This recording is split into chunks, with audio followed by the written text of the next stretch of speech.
ganito yung pag may inuman sa poblasyon di Masalanggas Bate, Barangay Mawi.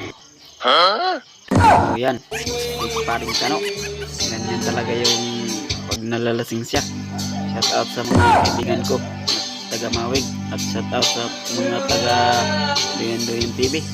Shout out kay D-Max, shout out sa iyo idol, shout out din kay Boy Time by TV Vlog, at shout down din sa taga sa Barangay Pagyaman.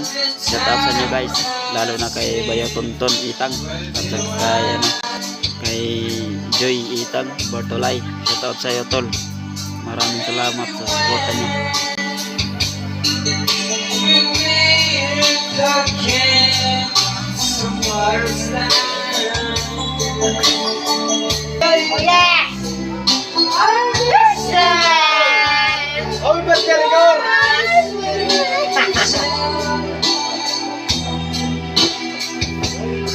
Yeah.